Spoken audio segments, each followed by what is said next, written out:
వారు కూడా గౌరవ మంత్రి వారు ఈరోజు గౌరవ మంత్రి గారు తప్పకుండా ఆలోచించాలి, మాట్లాడేటప్పుడు ఒకటి రెండుసార్లు ఆలోచించాలి. ఇవాళ వారి నియోజకవర్గంలో హుస్నాబాద్లో గౌరవెల్లి అనే రిజర్వాయర్ పూర్తయి ట్రయల్ రన్ అయిన మాట వాస్తవం కాదా అధ్యక్ష? ఇవాళ హుస్నాబాద్లో ప్రజలకు తెలియదా? వేములవాడ నియోజకవర్గంలో మలకపేట రిజర్వాయర్ మొత్తం పూర్తయి అందులో 1 టీఎంసీ నీళ్లు ఉన్నమాట వాస్తవం కాదా అధ్యక్ష? ఇవాళ కాళేశ్వరం గురించి మాట్లాడి అదేమి జరగనట్టు నేను మేడిగడ్డకు పోయి వచ్చి మా మీద బురద జల్లే ప్రయత్నం ఏదైతే చేస్తున్నారో అధ్యక్ష, నేను గౌరవ సభ్యులకు తమరి ద్వారా తెలియజేసేది అధ్యక్ష ఒకటే ఒక్క మాట అధ్యక్ష, కాళేశ్వరం అనేది ఒక బరాజ్ కాదు అధ్యక్ష.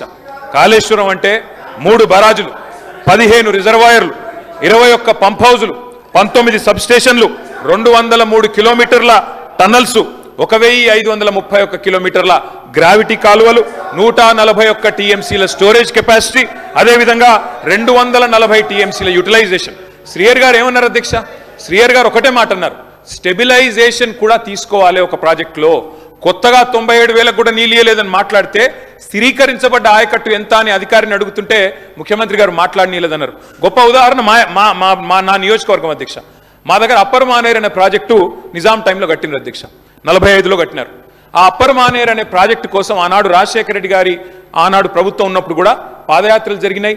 దాన్ని ఎప్పటికప్పుడు స్థిరీకరించాలని నింపాలనే ప్రయత్నాలు జరిగినాయి. కానీ ఎప్పుడు నింపబడ్డది అధ్యక్ష? మొత్తానికి మల్లన్న సాగర్ కట్టిన తర్వాత మల్లన్న సాగర్ నుంచి వచ్చే కాలువ ద్వారా ఎప్పుడైతే కూడవెల్లిలోకి నీళ్ళు వచ్చినాయో, కూడవెల్లి వాగులోకి ఈరోజు ఏప్రిల్లో ఎర్రటి ఎండల్లో కూడా మా మిడ్ మానేరు మా అప్పర్ మానేరు ఎండుతున్న మాట వాస్తవమా కాదా? మా కరీంనగర్ జిల్లా శాసనసభ్యులు వారికి తెలుసు అధ్యక్ష, శ్రీధర్ బాబు గారికి, పొన్నం ప్రభాకర్ గారికి. అందుకే ఆ బాధతోనే మేము చెప్పింది, గౌరవెల్లి అయినా, మలక్పేట్ రిజర్వాయర్ అయినా, అదేవిధంగా మా అప్పర్ మానేర్ అయినా, స్థిరీకరించబడ్డ సింగూర్ అయినా, స్థిరీకరించబడ్డ నిజాం సాగర్ అయినా, ఎస్ఆర్ఎస్పి పునరుజ్జీవమైనా, ఇవన్నీ కూడా కాళేశ్వరం ద్వారా జరిగిన మాట వాస్తవం అధ్యక్ష. అందుకే గౌరవ మంత్రి గారిని, ప్రభాకర్ గారు అంటే నాకు గౌరవం, ఎందుకంటే ఉద్యమ సహచరుడు. ఆనాడు పార్లమెంట్లో వీరోచితంగా పోరాడింది కాబట్టి మా నాయకుడు కేసీఆర్ గారు కూడా కరీంనగర్లో, ఇక్కడ అక్కడ కాదు అధ్యక్ష, కరీంనగర్కి వచ్చే బహిరంగ సభలోనే వారిని అభినందించారు. కాబట్టి మాకు అట్లాంటి మంత్రి గారిని అగౌరవపరిచే కుసంస్కారం లేదు. కానీ మంత్రి గారు కూడా వాస్తవాలు చెప్పాలి అధ్యక్ష. గౌరవెల్లి పూర్తయిన మాట వాస్తవం, ఎన్జీటీ స్టే ఉన్న మాట వాస్తవం, మలక్పేట పూర్తయిన మాట వాస్తవం, ట్రయల్స్ జరిగిన మాట వాస్తవం. కాళేశ్వరంలో, ఇంత పెద్ద కాళేశ్వరంలో 3 బరాజులు, అదేవిధంగా 15 రిజర్వాయర్లు ఉండే కాళేశ్వరంలో ఒక్క బరాజులో 3-4 పిల్లర్లకు ఇబ్బంది జరిగితే దాన్ని రిపేర్ చేయండి.